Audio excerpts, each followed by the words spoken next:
My name is Rebecca Johnson, and at 32, I never imagined my sister's wedding would become national news.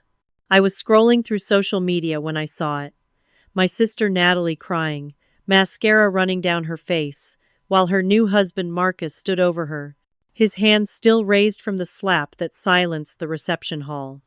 The video had millions of views.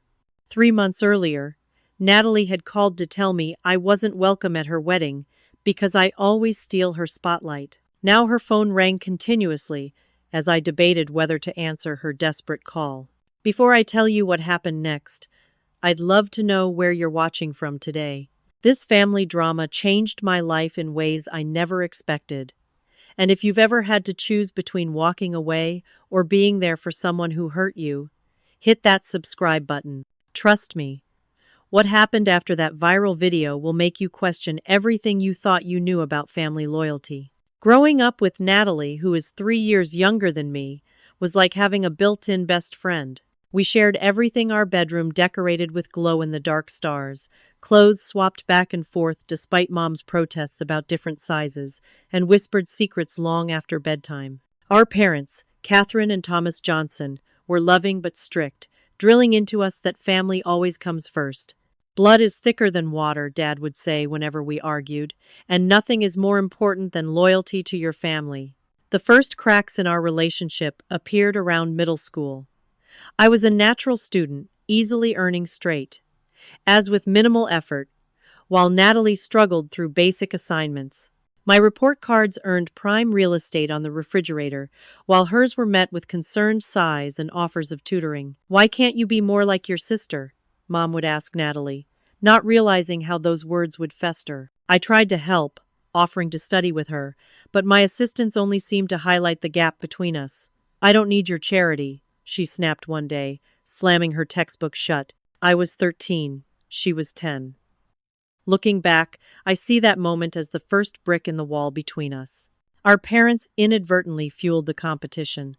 When I won the science fair in 8th grade, Dad beamed with pride but quickly added, "Natalie's project was creative too."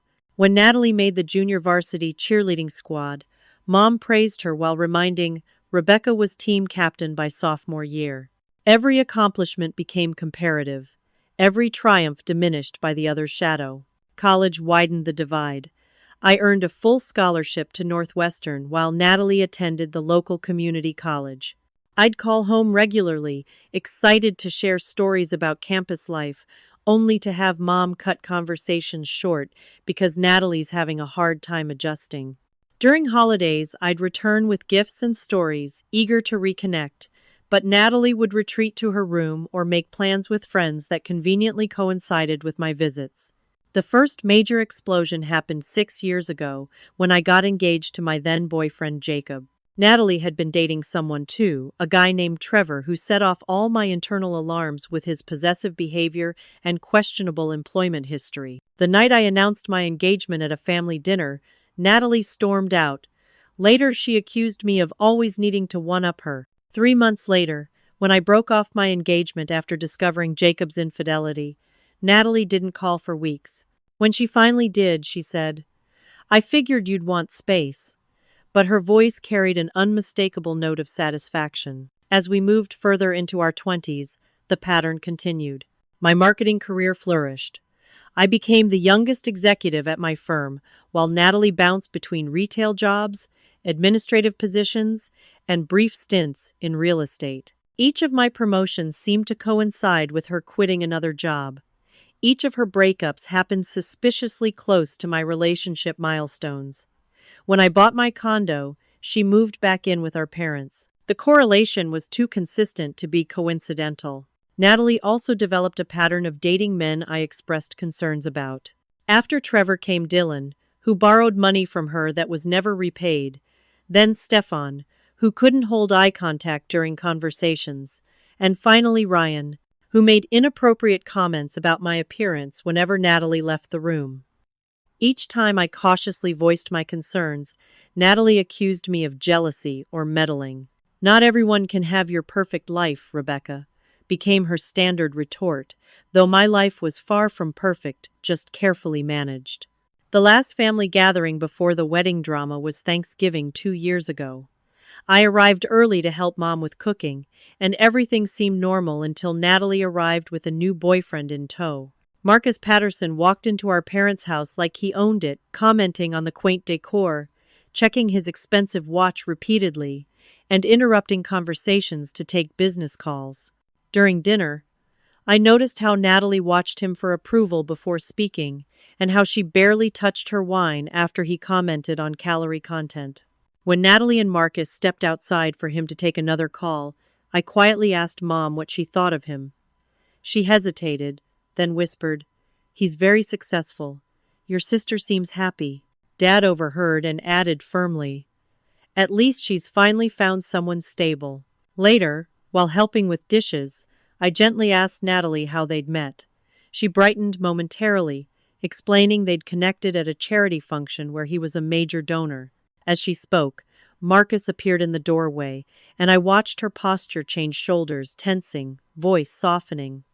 "Your sister was just telling me how you two met," I said, extending an olive branch. "I'm sure she was," he replied with a tight smile. "Natalie loves telling that story, don't you, sweetheart? Though you always get the details wrong." The correction was subtle but sharp, and Natalie's face flushed with embarrassment. After they left, I expressed my unease to my parents. "Something feels off about him," I said carefully. Mom sighed, rinsing a serving platter. "Rebecca, please. Your sister is finally in a serious relationship with someone successful. Don't ruin this for her." "I'm not trying to ruin anything," I protested. "I just think—" "That's enough," Dad interrupted. "Be supportive. That's what family does." I backed off, but the seed of concern had been planted, one that would grow into a terrible reality none of us could have imagined. I discovered Natalie's engagement through Instagram, a perfectly filtered photo of her hand sporting a diamond ring that looked uncomfortably large on her slender finger. The caption read, "I said yes to forever with my soulmate, future Mrs. Patterson." 37 mutual friends had already commented congratulations before I even saw the post. My immediate call went straight to voicemail. Mom called me instead, her voice breathless with excitement. "Isn't it wonderful? Marcus proposed at Riverview Restaurant, rented the entire rooftop. The ring is 4 carats, Rebecca. 4. And he's already put a deposit on the Westlake Hotel for a June wedding." "That's fast," I managed, calculating that they'd been dating less than a year. "Have you met with them yet?" "We're having dinner tomorrow to celebrate. Marcus is bringing his parents in from Boston. They own that chain of luxury car dealerships." The subtext was clear. Marcus came from money and connections, things our solidly middle-class family had always respected from a distance. When I finally reached Natalie directly, her response was cool. "I figured you'd see online. We've been so busy with planning. No apology for not telling me personally. No invitation to be part of the wedding party. Just polite distance wrapped in the royal we that newly engaged couples often adopt." Over the next weeks, I tried researching Marcus, driven by lingering unease. His real estate development company had an impressive website showcasing luxury properties, but also complaints buried in online forums about cutting corners on materials and pressuring city officials for permit approvals. His charity involvement seemed substantial until I noticed the organizations were all connected to his business network. Most concerning were the references to a previous engagement that had ended abruptly, with his ex-fiancée relocating across the country immediately after. I debated whether to share what I'd found. Was I being overprotective or jealous, as Natalie always accused? Would bringing up these concerns only drive her further away? While I deliberated, wedding planning steamrolled ahead. Mom called regularly with updates: $300 per plate catering, custom-designed invitations, a 10-piece band. Each detail seemed designed to impress rather than reflect Natalie's personality, the same sister who once declared her dream wedding would be barefoot on a beach. The bridal shower invitations went out in April, elegant cream envelopes addressed in professional calligraphy. Mine never arrived. When I casually mentioned this to Mom, she hesitated before admitting. Marcus thought it best to keep the guest list intimate, just the wedding party and very close friends. I scrolled through photos of the event afterward, 20 women I barely recognized surrounding my sister in a luxury hotel suite, mimosas in hand. Natalie wore a white cocktail dress that seemed a size too small, her smile tight as she opened monogrammed gifts that all seemed selected from the same high-end department store registry. By May, I couldn't contain my concerns any longer and asked Natalie to meet for coffee neutral territory away from Marcus or our parents. She arrived 20 minutes late, already defensive. I can't stay long, she said, checking her phone. We have a tasting at the hotel at 4. I tried starting with positives, asking about honeymoon plans, commenting on how organized she seemed. Her responses were clipped until I finally broached my real concern. Natalie, I need to ask, are you happy? Really happy? Because sometimes with Marcus, you seem different. Her face hardened. Different how? More confident? More successful? Dating someone who actually values me?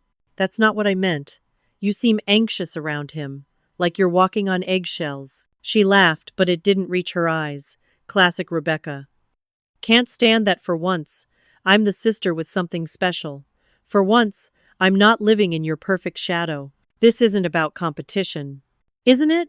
My entire life has been a competition I never signed up for. Our parents comparing us, teachers comparing us, even our friends. Oh, you're Rebecca's little sister?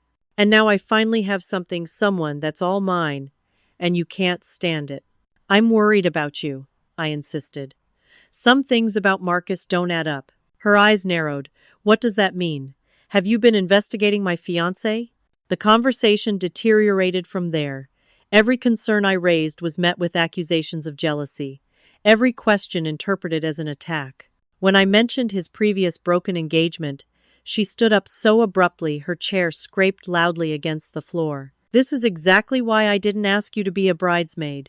You've always needed to be the center of attention, and you can't stand that for once. It's my turn. 2 days later came the call that still echoes in my mind. I've been thinking about our conversation, Natalie said, her voice unnaturally calm. And I've decided it would be best if you didn't attend the wedding. What? Natalie, Marcus agrees. We want positive energy only on our special day. People who support us unconditionally. I appealed to our parents, but they were devastated by the sister rift, but unwilling to upset the bride.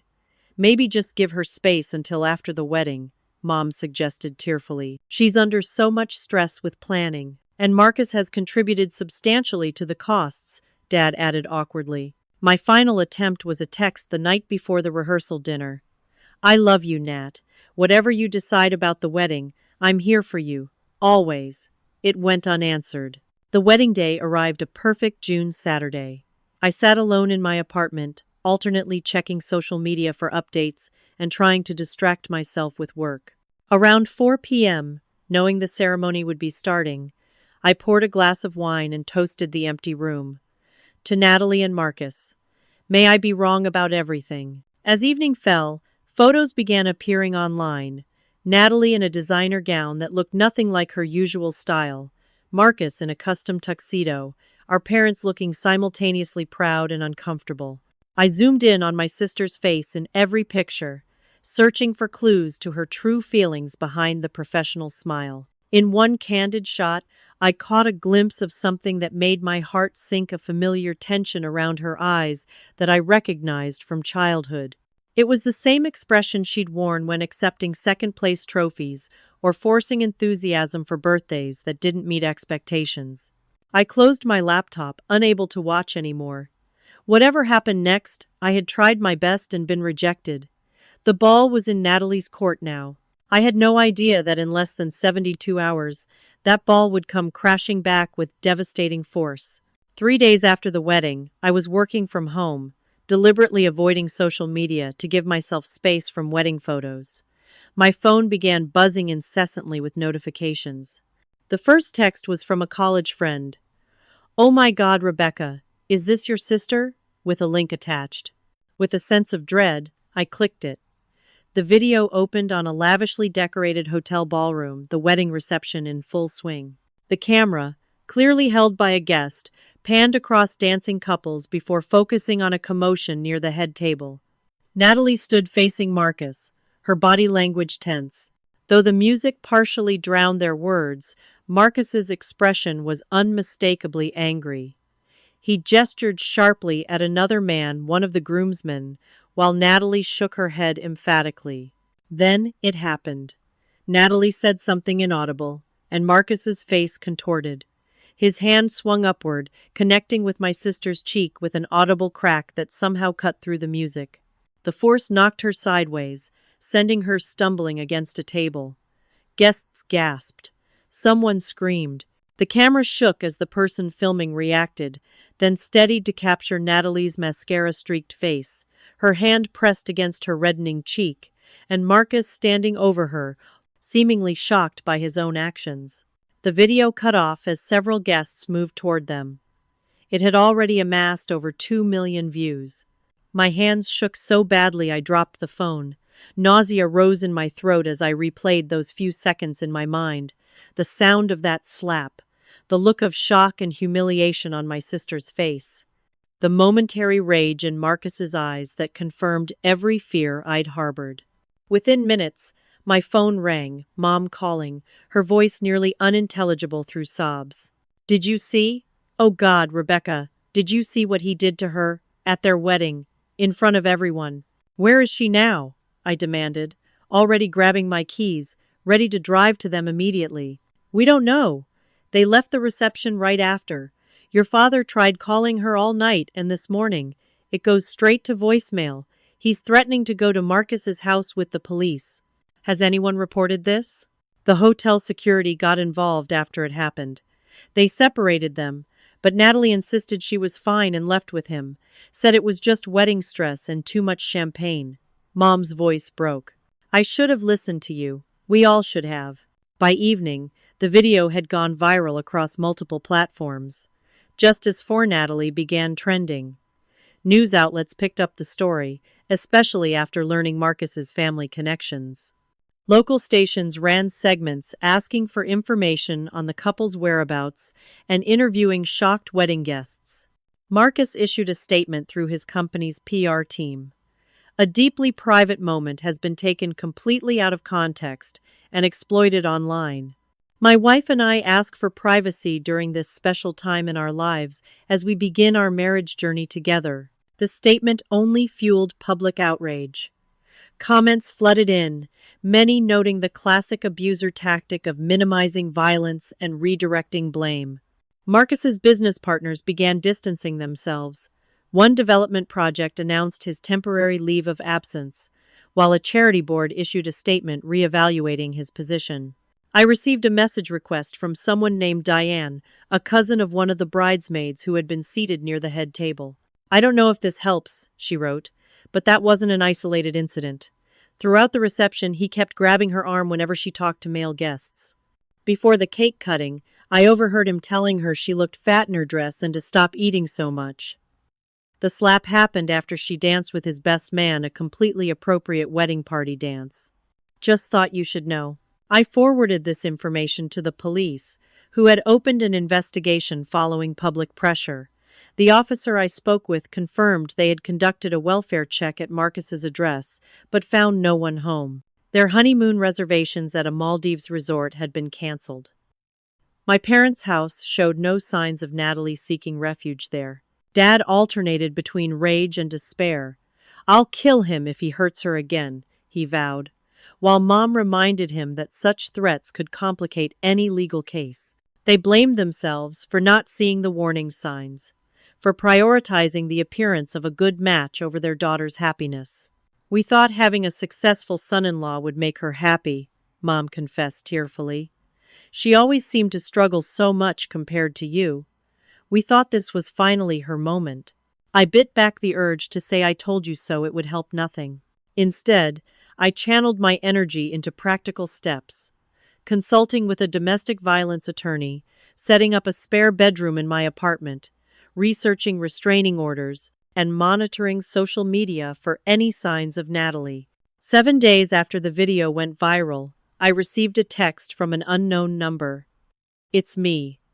Can't talk long. I'm okay." No further explanation.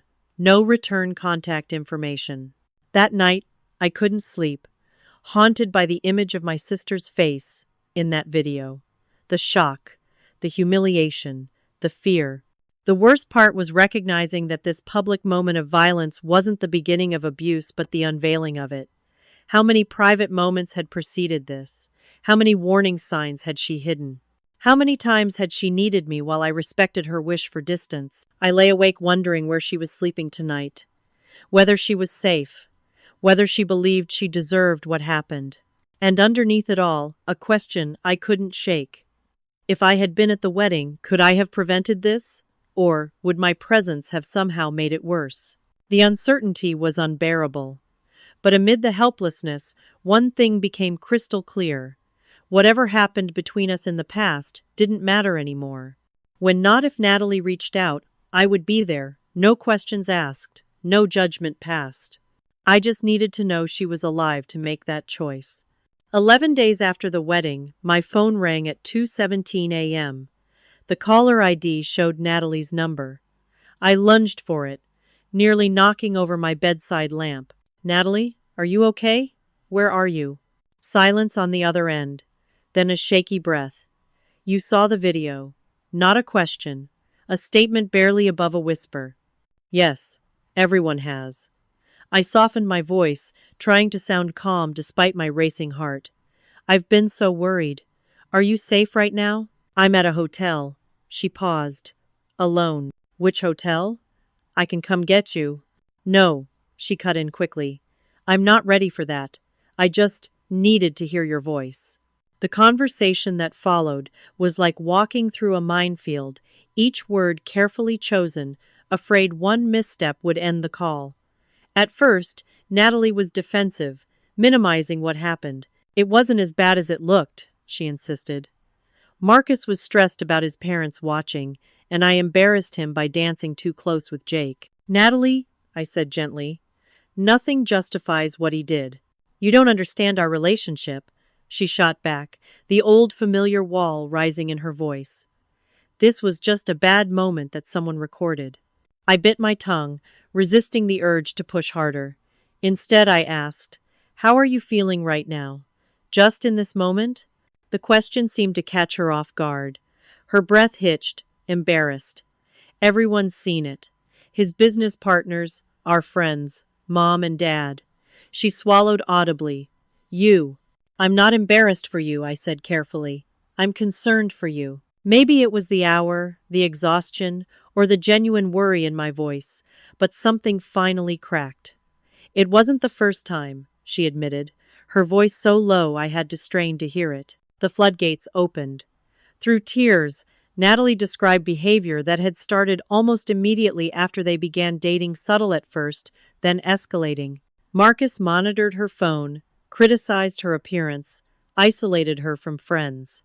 He controlled their finances completely, despite her contributing her entire salary to their joint account. He would alternate between lavish gifts and cold punishment, keeping her perpetually off balance. "Remember Thanksgiving when you asked how we met?" she said. "He didn't like the way I told the story because I didn't mention how much money he donated. He didn't speak to me for 3 days afterward." My stomach twisted. "Nat, why didn't you tell anyone?" "He said no one would believe me, that everyone thought I was lucky to have him." Her voice hardened slightly. "And you were all so impressed with him. Mom and Dad practically worshipped him because of his family money." "I wasn't impressed," I reminded her gently. A long pause followed. "I know. That's why he hated you." The revelation shouldn't have surprised me, but it did. "What do you mean?" "He said you were judgmental, that you thought you were better than everyone." She hesitated. "He's the one who insisted you couldn't come to the wedding, said you'd try to ruin it." Her voice broke. "I let him convince me you were jealous, that you couldn't stand seeing me happy." The irony was painful. All this time, I'd believed Natalie's exclusion of me was her choice, another move in our lifelong competition. But it had been Marcus all along, recognizing me as a threat to his control and methodically removing me from her support system. After the video went viral, he completely lost it, she continued. Said I embarrassed him on purpose, that I'd flirted with Jake to humiliate him. He smashed my phone when people started calling, said we'd sue whoever posted the video. Her voice trembled. He said it was my fault, everyone was turning against him. None of this is your fault, I said firmly. None of it. I bought a burner phone yesterday, she admitted. I told him I was going to get my hair done, but I went to Target instead. I've been hiding it in my makeup bag. We talked for nearly 2 hours. I shared resources, hotline numbers, legal options, shelter information. We made plans to meet for coffee the following afternoon at a cafe across town where Marcus wouldn't think to look. But when morning came, I received a text. Can't make it. Sorry, he's home. Over the next week, we developed a careful system of communication.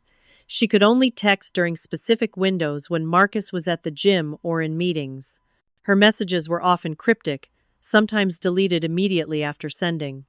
I noticed her grammar and word choice changing, becoming more formal and careful as though she feared he might read her texts. I tried organizing a small intervention with our parents, agreeing that confrontation would backfire.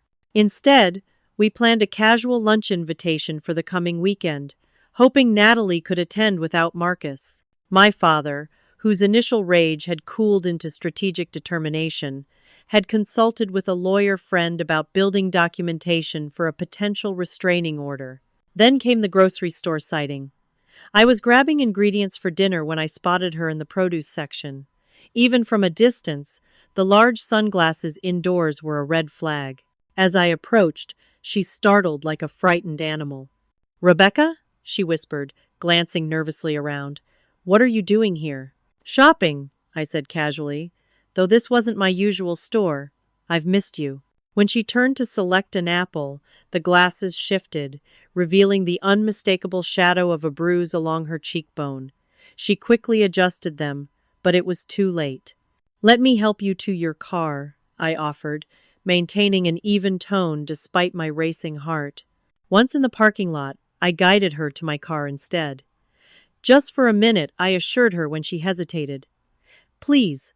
Inside, with doors locked, she finally removed her sunglasses. The bruise was worse than I'd glimpsed. A sickly yellow-purple, spreading from her eye socket to her temple. "He saw the bank statement," she explained flatly. "I bought coffee last week and forgot to tell him. He said I was hiding things." "A coffee," I repeated, struggling to keep my voice steady. "Natalie, you need to leave. Today. Now. Come home with me." The fear in her eyes was answer enough. "I can't. He'll find me. He always does.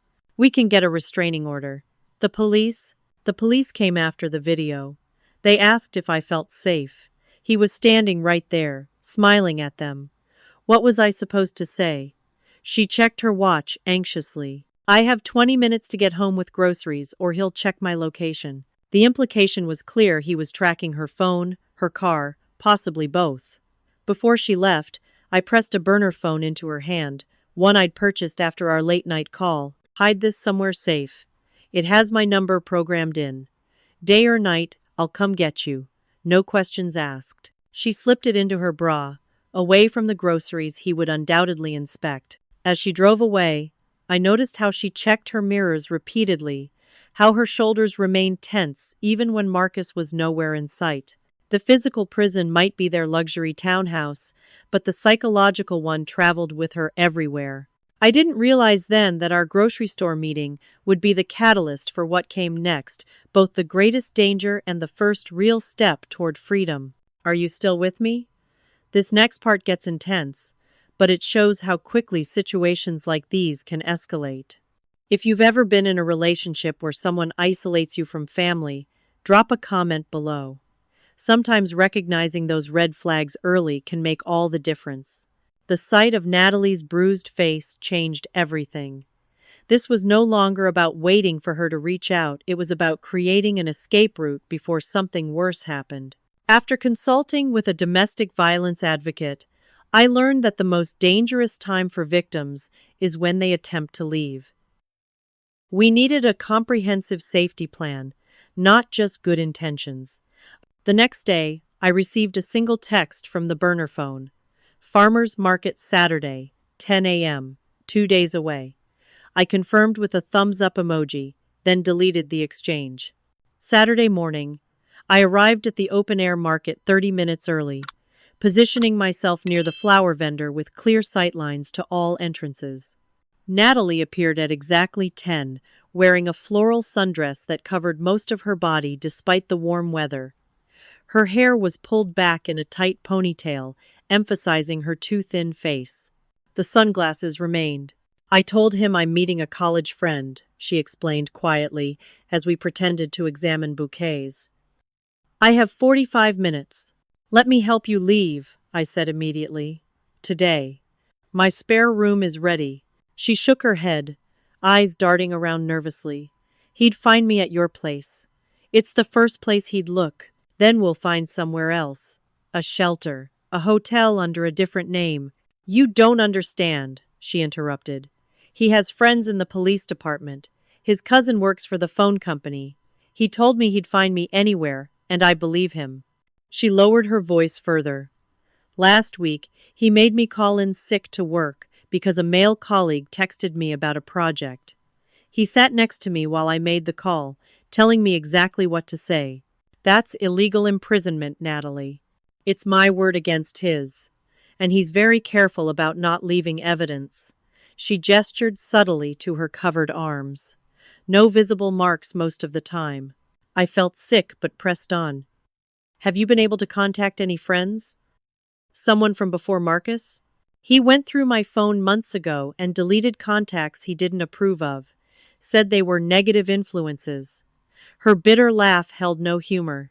Turns out that was pretty much everyone except his friends' wives, who all worship him. I'd been quietly reaching out to Natalie's old social circle, her college roommate Allison, her former work colleague Jennifer, even her high school friend Melissa, who had moved to Seattle. Each expressed shock about the video and concern about Natalie's disappearance from their lives over the past year. None had heard from her in months. I've been talking to some of your friends, I admitted. They're all worried. They all want to help. For the first time, something like hope flickered across her face. Really? They don't think I'm pathetic for staying with him after the video? They think you're in danger and need support, I corrected. No judgment, just concern. We spent the next 20 minutes developing a rudimentary communication system.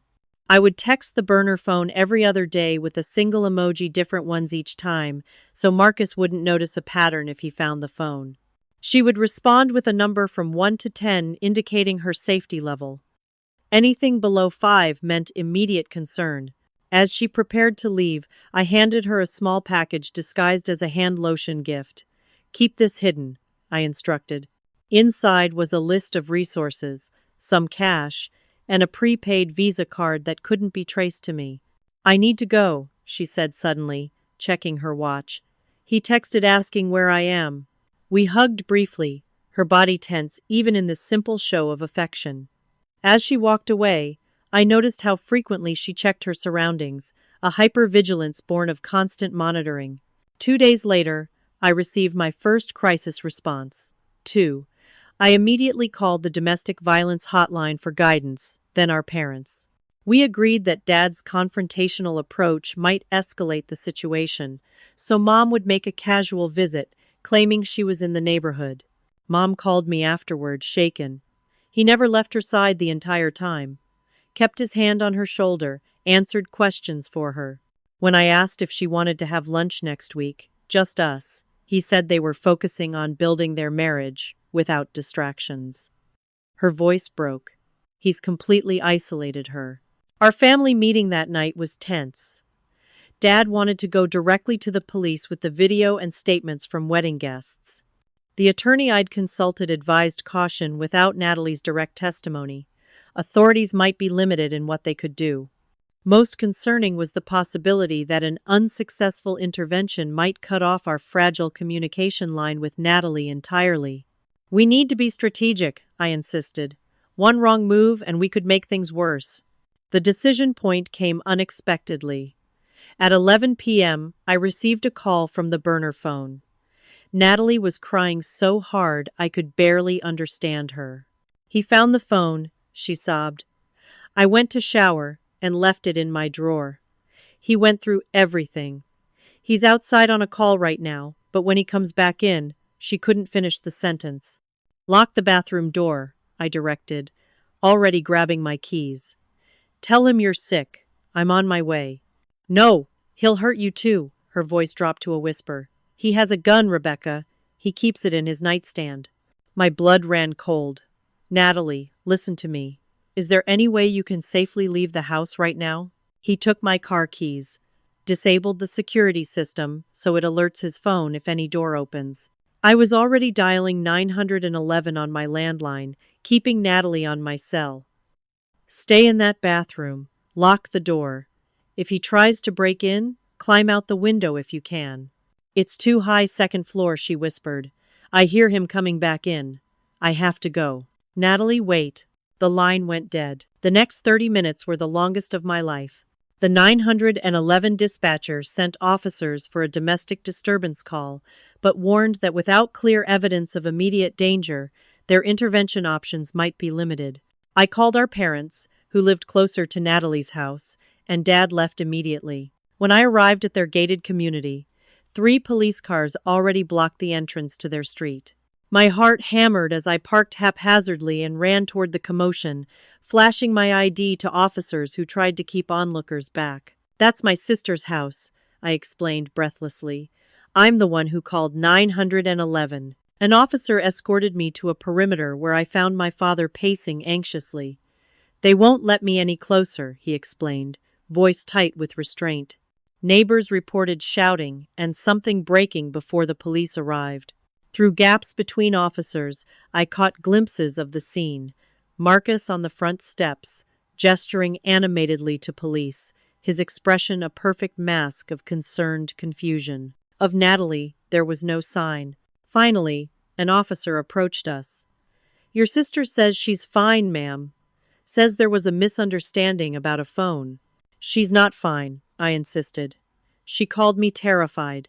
"He's been abusing her." We asked her directly if she feels unsafe. She denied any abuse and declined to file a report. The officer's expression held sympathy, but resolution. Without her statement or visible injuries, our hands are tied. "The wedding video," Dad began. "We're aware of the video, sir. It's been referenced in our report. But Mrs. Patterson insists that was an isolated incident for which her husband has apologized."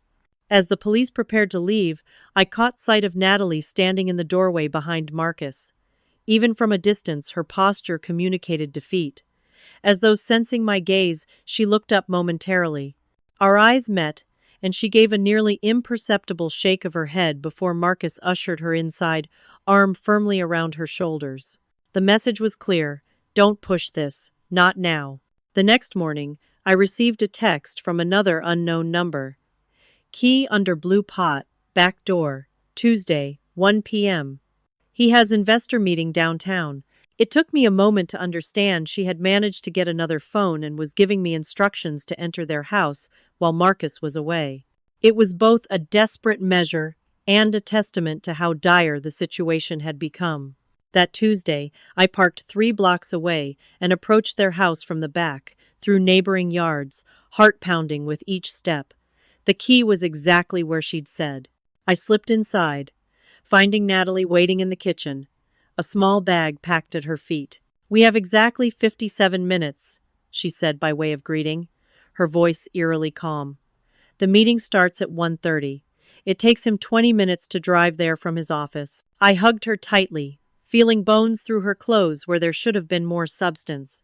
"Are you ready to leave?" She nodded, then hesitated. "I need to get something first."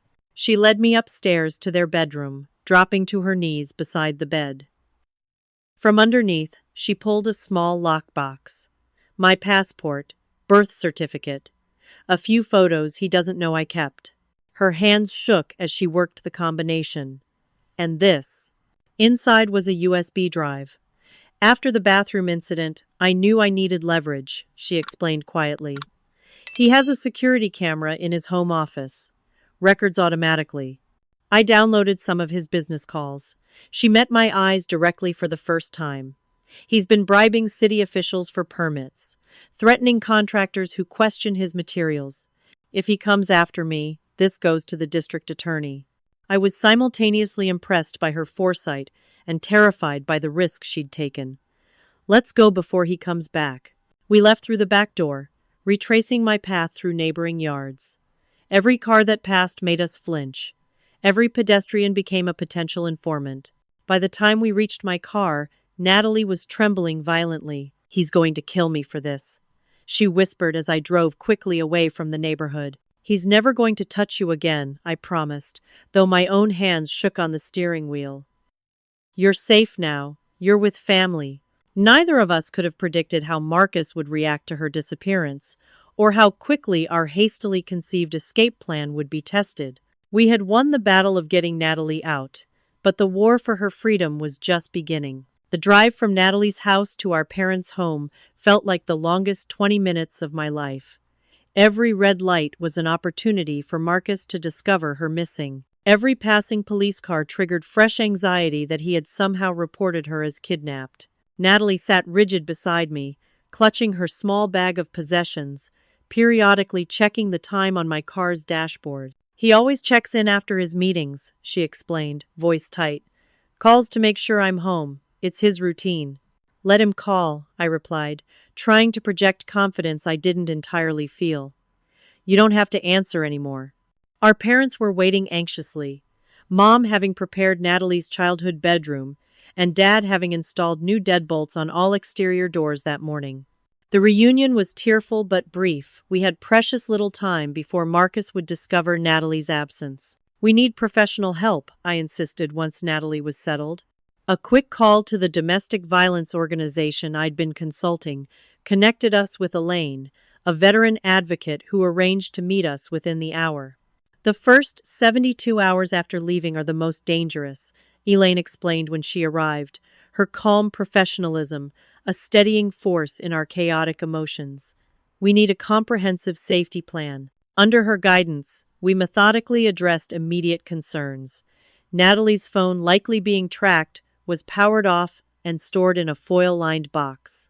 Her car remained at their house, another potential tracking device. My parents' address was removed from all her identification documents and mail forwarding arranged to a P.O. box registered under my name. What about a restraining order? Dad asked, his lawyer mind already anticipating legal remedies. We'll get there, Elaine assured him. But first we need to ensure physical safety. Restraining orders are public record filing. One immediately tells him exactly where to find her. The clock was ticking. At 3:45 p.m., exactly on schedule, Natalie's abandoned phone began ringing. We watched in silence as Marcus's name flashed across the screen. When it went to voicemail, he called again immediately. And again, and again. 5 times, Natalie whispered. That's his pattern. 5 calls, then he starts texting. Sure enough, the texts began arriving in rapid succession. Where are you? Answer your phone. Are you with someone? I'm coming home now. Elaine nodded grimly. Textbook escalation. Let's continue with the plan. The original strategy, keeping Natalie at our parents' house, was deemed too risky. Marcus knew the address and would likely check there first. Instead, we arranged for temporary housing through the Domestic Violence Network, a location known only to Natalie, me, and Elaine. What about my job? Natalie asked suddenly. I'm supposed to be at work tomorrow. Call in sick for now, Elaine advised.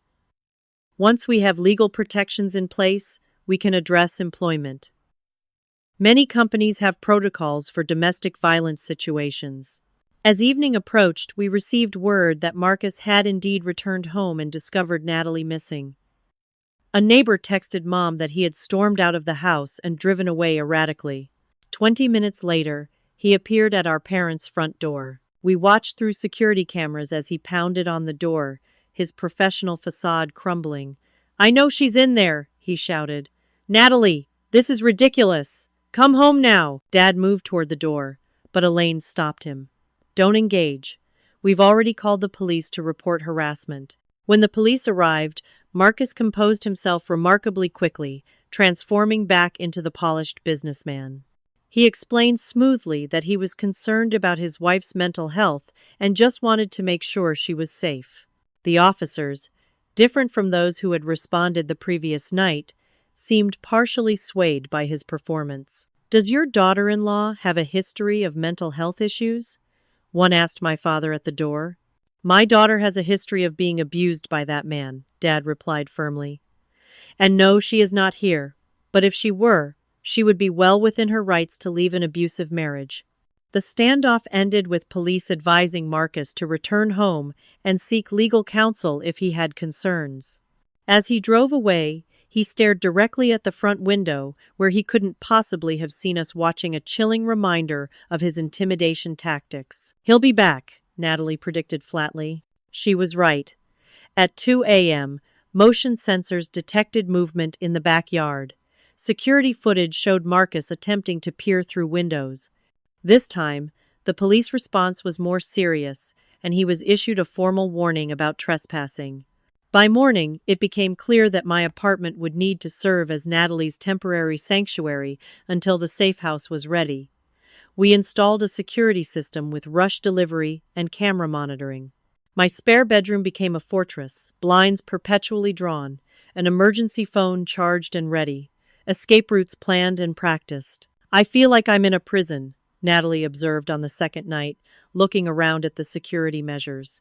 "Except now it's a prison to keep him out instead of keep me in." The paperwork process was overwhelming.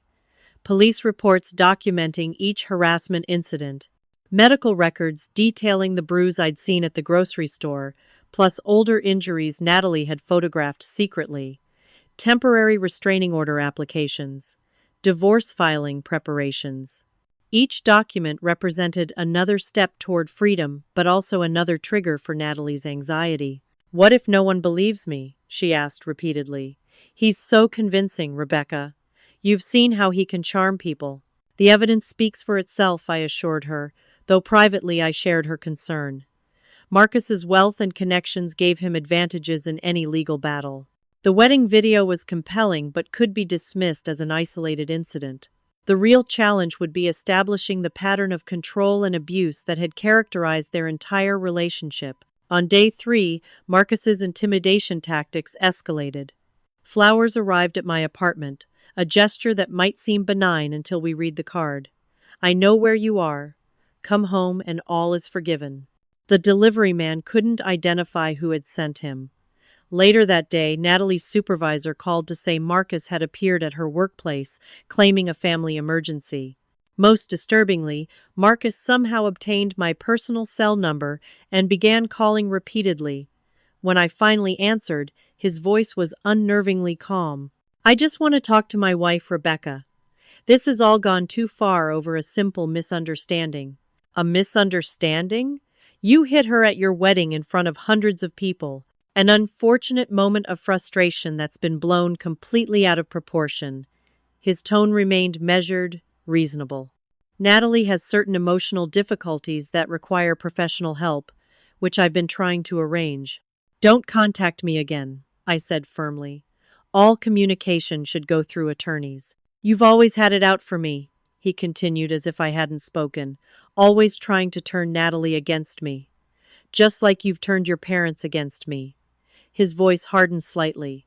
"This isn't going to end well if you keep interfering in our marriage." I ended the call and immediately reported the thinly veiled threat to the police, adding it to our growing documentation. The first real breakthrough came on day 5. Laura, Marcus's ex-fiancée, who had mysteriously relocated across the country, responded to my carefully worded message. Her reply was brief but powerful. "I've been waiting 3 years for someone to ask about him. Yes, I'll testify." The pieces were falling into place. With Laura's testimony about similar abuse patterns, the wedding video evidence, and Natalie's detailed accounts, we finally had enough to secure an emergency restraining order. The judge, a no-nonsense woman with extensive domestic violence case experience, granted the maximum protection. Marcus was to remain 500 feet from Natalie, my apartment, our parents' home, and her workplace. All communication was prohibited. "This is just paper," Natalie said when I showed her the order. "Do you really think it will stop him?" "Not by itself," I admitted. "But it gives us legal recourse if he violates it, and it shows the court takes this seriously." That night, Natalie finally slept through the night without nightmares. I stood in her doorway watching her peaceful face, marveling at her resilience. Despite everything Marcus had done to break her spirit, here she was, fighting back, rebuilding her life one difficult step at a time. The safe house became available the next day, but by then, we had made a different decision. Natalie would stay with me, where she had family support and familiar surroundings. We would face whatever came next together. "I spent too long isolated and afraid," she explained. "I don't want to hide anymore." We established a new normal. Security precautions became routine. Legal paperwork filled our dining table.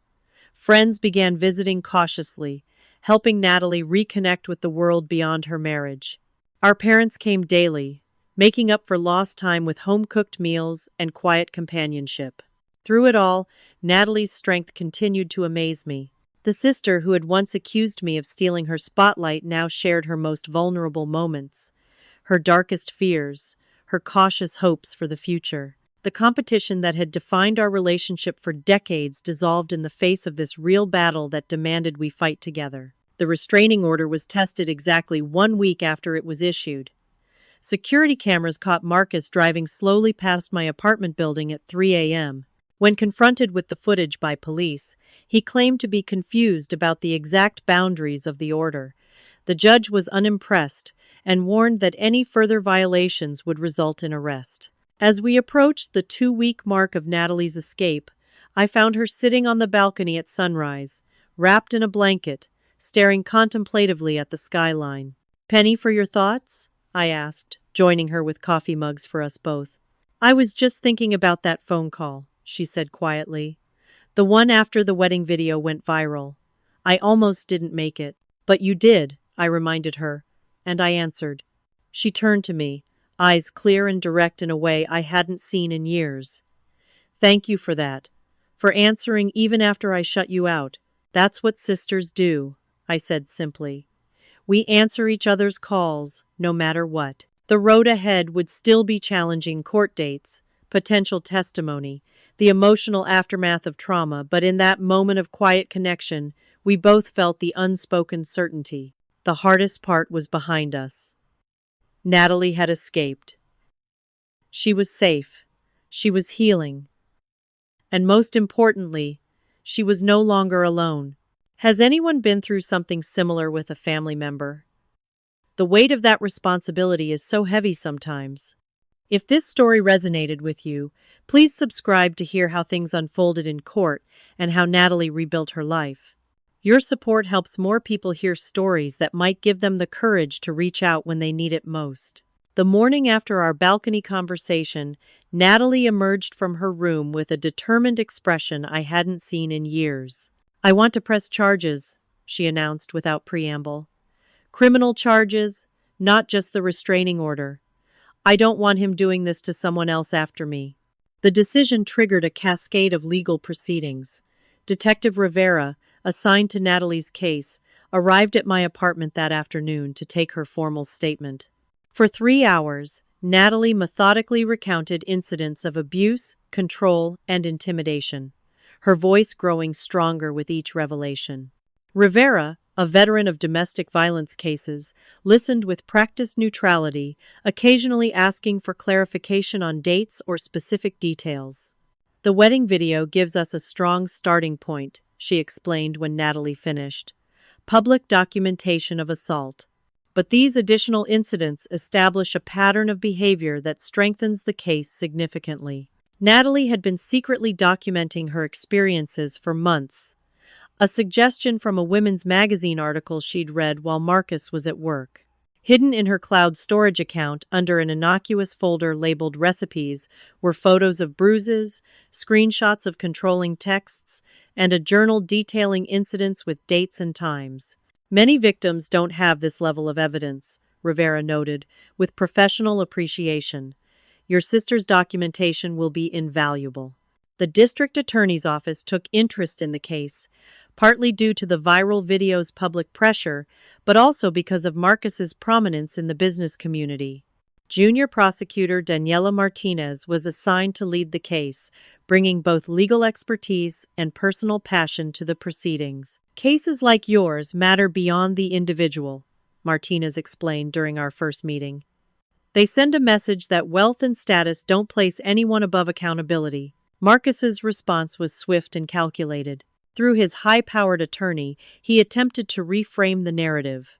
Natalie was unstable, exaggerating isolated incidents, possibly suffering from borderline personality disorder. The wedding slap was regrettable but provoked by extreme stress and excessive champagne, a momentary lapse in judgment for which he had repeatedly apologized.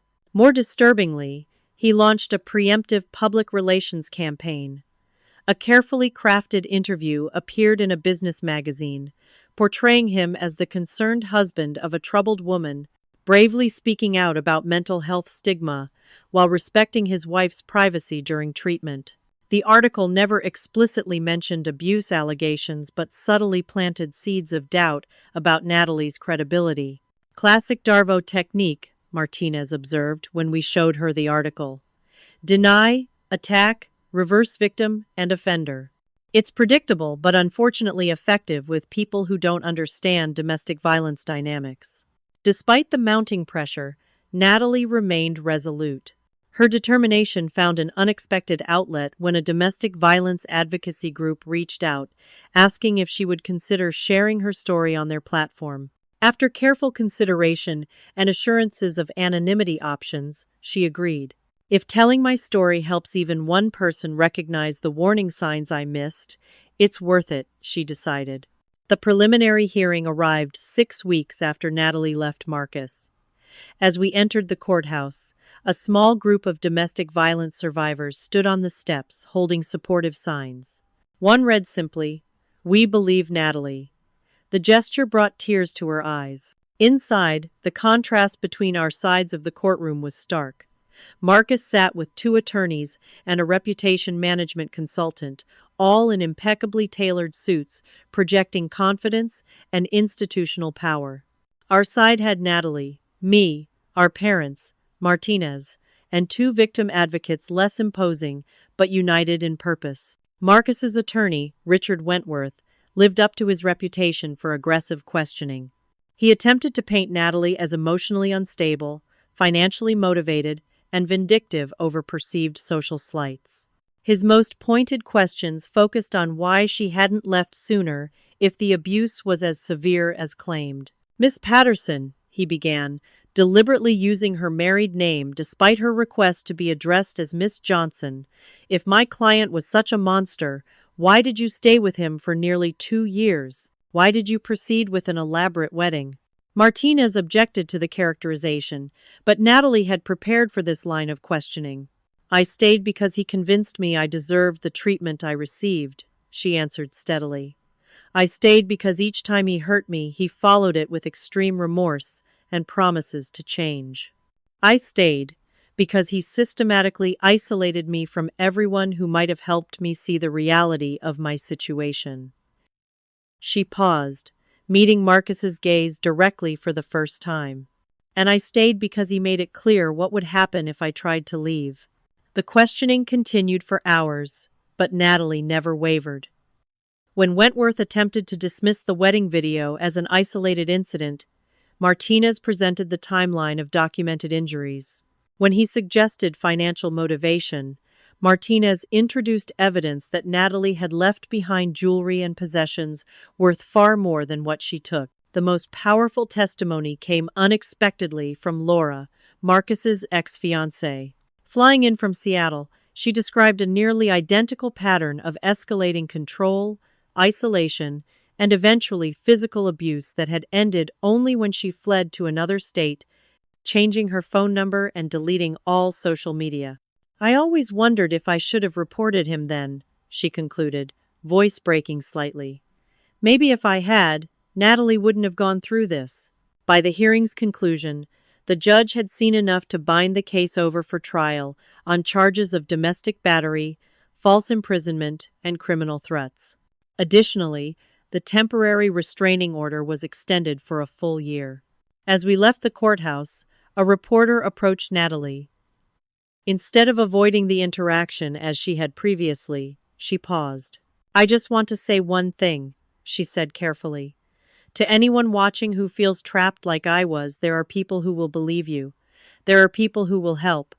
You don't have to face this alone." The clip aired on the evening news, alongside the wedding video that had started it all. By morning, the domestic violence hotline reported a 40% increase in calls. Back at my apartment, the legal victory gave way to the ongoing reality of healing. Despite her public strength, Natalie still suffered nightmares, still flinched at unexpected noises, still struggled with self-blame. At her first therapy session, the counselor explained that recovery wouldn't be linear progress, would come in waves, interspersed with setbacks and difficult days. "The legal system can give you justice," the therapist explained, "but healing is a separate journey entirely." That journey included practical steps toward independence.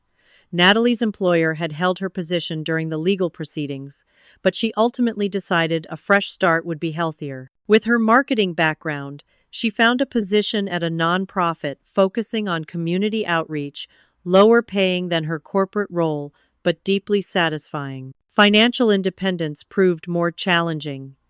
Marcus had controlled their joint accounts, leaving Natalie with limited access to funds. The divorce proceedings would eventually address financial settlements, but immediate needs remained.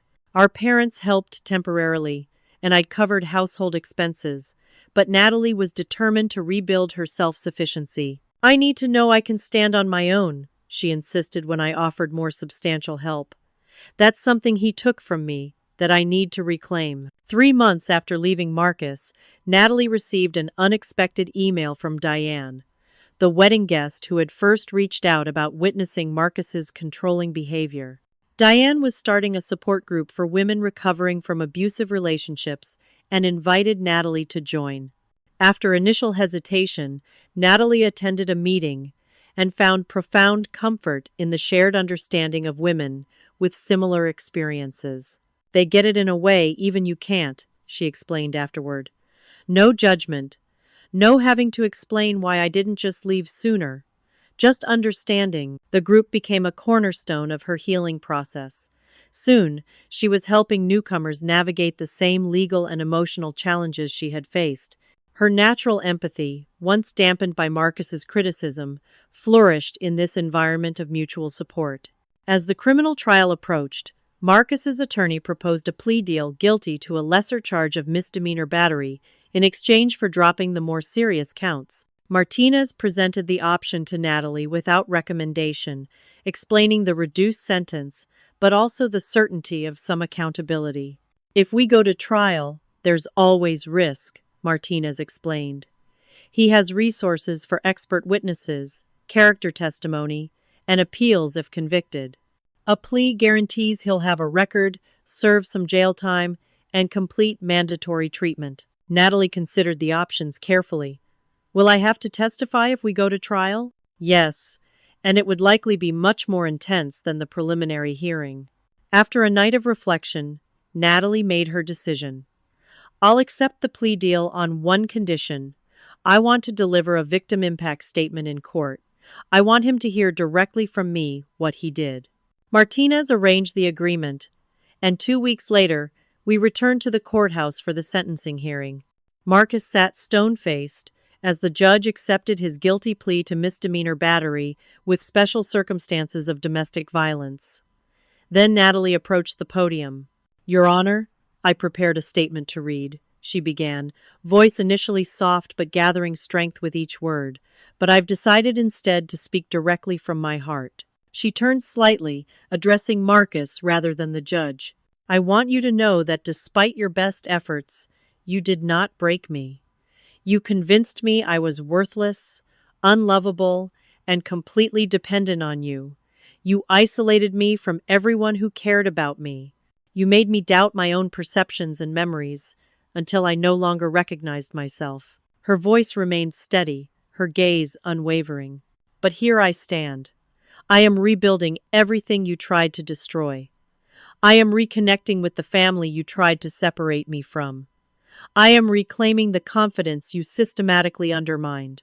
I am finding joy again, which is something I had forgotten was possible." She paused, taking a deep breath. "I do not wish you suffering in return for what you caused me. What I wish for you is something far more difficult: genuine reflection and change. I hope your time in mandatory treatment helps you recognize and address whatever brokenness inside you creates the need to control and hurt others. And I hope no other woman ever experiences what I did at your hands." She turned back to the judge. "Thank you, Your Honor." The courtroom remained silent as she returned to her seat. Marcus never met her eyes. The judge sentenced him to 6 months in county jail, 3 years of probation, completion of a 52-week batterer intervention program, and substantial restitution payments. As the bailiff led him away, I noticed something I hadn't expected: the slightest slump in his shoulders, the first crack in his perfect facade.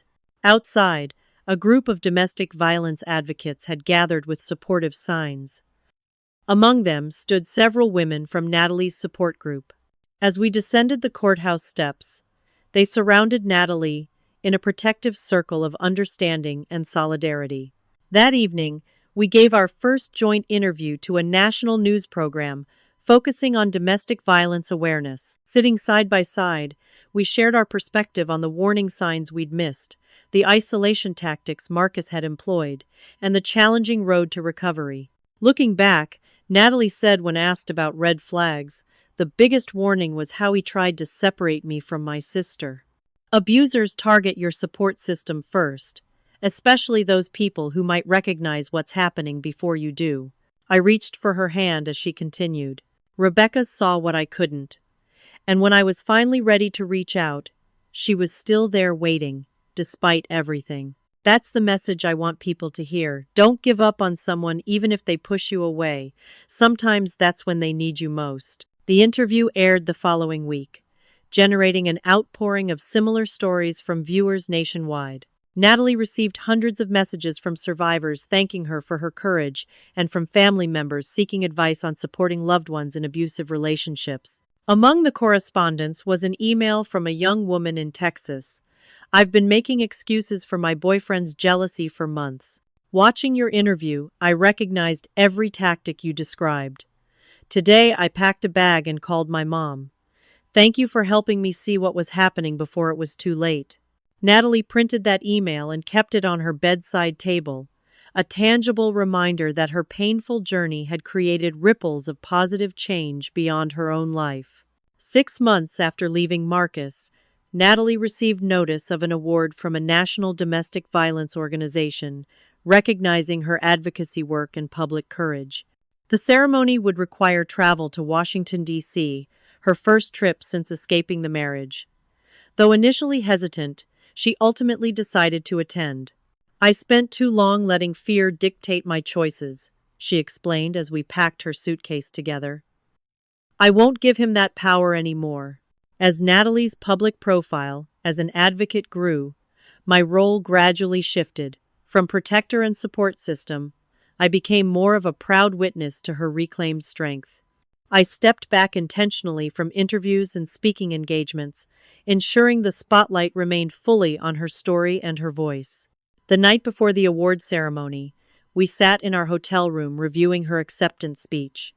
Midway through, she paused unexpectedly. "I need to add something," she said, picking up her pen. "About you. Nat, this is your moment. You don't need to." "Yes, I do," she interrupted firmly. "None of this would have been possible if you hadn't answered that call. If you had written me off after I excluded you from the wedding, I might still be trapped. Might not even be alive." She met my eyes directly. "You saved my life, Rebecca. That deserves acknowledgement."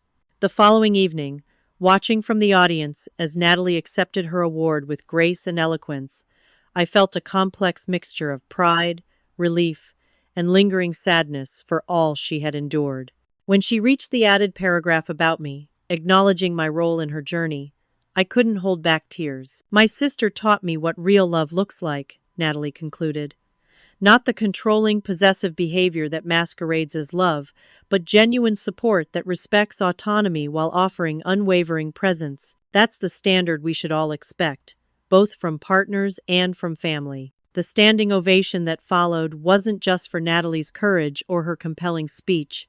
It was recognition of a universal truth her story illuminated, that sometimes the most profound act of love is simply being there, waiting patiently, when someone is ready to reach for help. As we celebrated afterward with other advocates and survivors, I watched my sister navigate the room with newfound confidence. The shadows hadn't completely disappeared from her eyes, trauma leaves lasting marks, but they no longer defined her. She had transformed her pain into purpose, her experience into education, her survival into service. The competition that had characterized our relationship for decades had finally, permanently dissolved. In its place grew something far more valuable, a partnership of equals, bound by shared experience and mutual respect.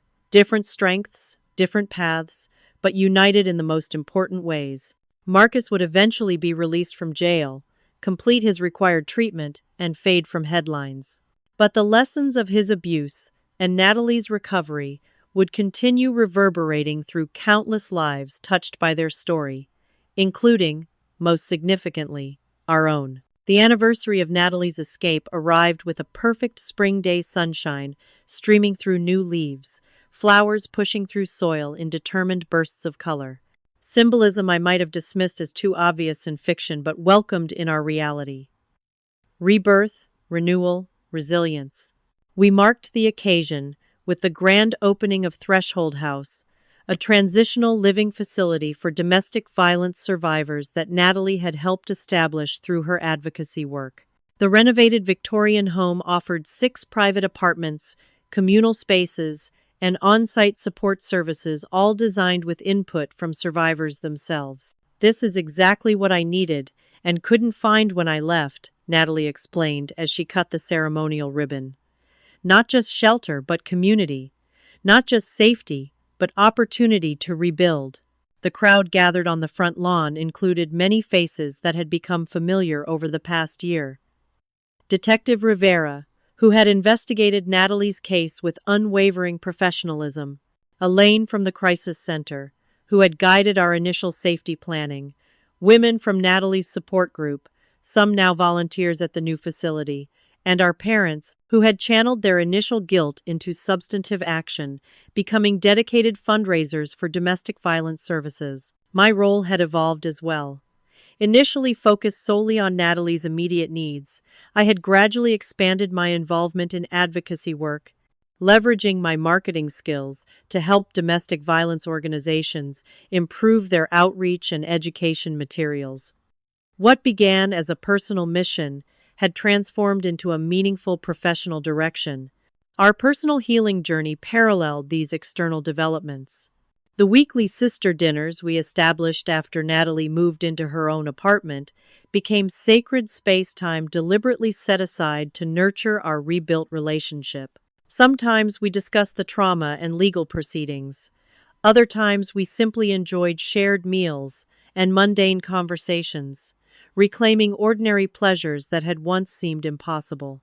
"Remember how we couldn't even be in the same room without competing?" Natalie remarked one evening as we washed dishes side by side. "Now I can't imagine getting through a week without these dinners." The transformation in Natalie herself was remarkable. The physical changes were obvious: weight restored to her frame, color returned to her complexion, tension released from her posture. But the psychological evolution proved even more profound. The hypervigilance that had characterized her early days of freedom gradually subsided. The apologies that punctuated her every decision slowly disappeared. The self-doubt that clouded her judgment steadily cleared. She flourished in her role at the nonprofit, quickly earning a promotion to outreach director. Her first-hand experience made her exceptionally effective at connecting with both survivors and potential community partners. When asked to speak at conferences or training sessions, her authenticity and eloquence consistently moved audiences to action. Our parents evolved as well. The initial protective instinct that had sometimes manifested as control gave way to a more balanced support. They attended therapy sessions to address their own guilt and grief, learning to respect Natalie's independence while remaining available when needed. Dad channeled his lawyer's precision into reviewing legislation related to domestic violence, while Mom converted her social network into a fundraising powerhouse for survivor services. Marcus remained a peripheral shadow rather than an active threat. His release from jail after 4 months, reduced from 6 for good behavior, triggered temporary anxiety, but the monitoring conditions of his probation provided some reassurance. His business partnerships had dissolved during his incarceration, his reputation permanently tarnished by both the viral video and subsequent legal proceedings. According to mutual connections, he had relocated to another state, attempting to rebuild his life away from the notoriety. "Do you ever worry about him coming back?" I asked Natalie once, during a rare moment when she mentioned his name. "Less and less," she replied thoughtfully. "The fear doesn't control me anymore. I've built too much new life to let it." That new life included tentative steps toward dating again, a prospect that initially seemed unimaginable to her. The first attempt ended quickly when her date's minor criticism of her outfit triggered overwhelming anxiety. But by the 1-year mark, she had met Michael, a kind-hearted teacher who understood the importance of patience and clear communication in building trust. "He asked permission before holding my hand the first time," she told me after their third date, wonder in her voice. "And he meant it not as some performance of respect, but because he genuinely cares about my comfort." I supported her exploration of this new relationship while being careful not to overwhelm her with questions or expectations. The protective instinct remained strong, but I recognized the importance of respecting her judgment and autonomy, the very things Marcus had systematically undermined. The most unexpected development came 6 months into her healing journey, when Natalie received an email from a television producer interested in developing a documentary about domestic violence featuring her story, among others. After careful consideration and assurances of creative control, she agreed to participate. The filming process proved both challenging and cathartic. Revisiting certain memories on camera triggered emotional setbacks, but sharing her experience in this formal way also helped solidify her narrative, transforming fragmented trauma into a coherent story with beginning, middle, and end. Most importantly, it positioned her firmly as the protagonist rather than the victim. When the documentary aired on a major streaming platform, the response exceeded all expectations. Calls to domestic violence hotlines spiked nationwide. Fundraising campaigns for survivor services reported record donations. Most meaningfully to Natalie, thousands of messages poured in from viewers inspired to recognize and address abuse in their own lives or the lives of loved ones. "This is why I survived," she said simply, after reading particularly moving feedback, "to help others find their way out too." The email that affected her most deeply came from a woman named Rachel in Florida. "I watched your documentary with my 20-year-old daughter. 3 days later, she came to me and admitted her boyfriend had been hurting her. We're now working with a local organization to help her leave safely. You didn't just share your story, you gave us a language to talk about what was happening and a roadmap to find help." On the evening of the Threshold House opening, we gathered for a small private celebration at my apartment, just Natalie, our parents, and me. As we raised glasses in toast, Dad cleared his throat emotionally. "I've been thinking about something," he began. "About how we always told you girls that blood is thicker than water, that family loyalty comes first." He paused, collecting himself. "I realize now that I had it backward. True family isn't about blind loyalty.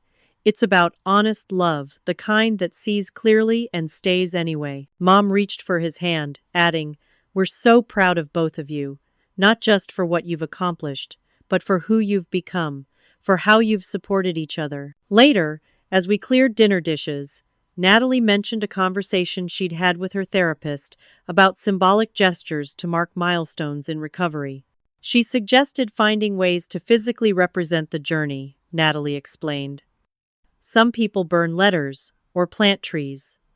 I've been thinking about something more permanent. Like what? I asked.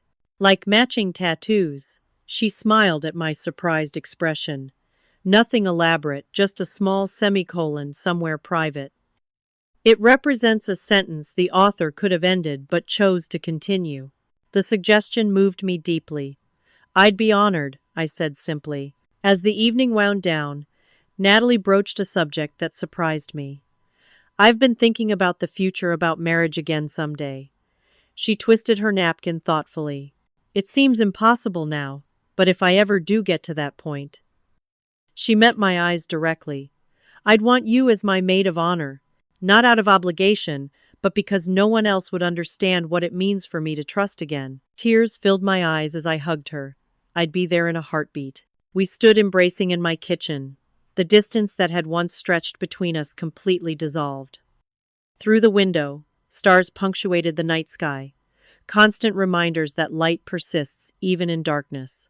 Family, I realized, isn't defined by blood alone or by perfect understanding. It's defined by who remains standing beside you when the world fractures beneath your feet, by who answers when you call from your darkest moment, by who believes your truth when others find it easier to accept comfortable lies. Most importantly, it's defined by the capacity to evolve together, to let old wounds heal without denying their existence, to build new patterns without being imprisoned by past ones, to hold space for each other's independent growth while maintaining connection. The sister who wasn't invited to the wedding had become the sister who helped rebuild a life after it shattered. And in that rebuilding, we had both discovered versions of ourselves stronger and more authentic than we'd ever been before. If there's one thing I've learned from this journey, it's that family bonds can break under pressure, but they can also transform into something entirely new, something tempered by fire, more resilient than before. Has your family ever surprised you with strength during crisis? I'd love to hear your stories in the comments. If this account of our journey helped you in any way, please like and subscribe to support sharing these difficult but important stories. And remember, sometimes the most important thing you can do for someone is simply answer when they call, even when it's hard, even when it's complicated. Thank you for listening to our story.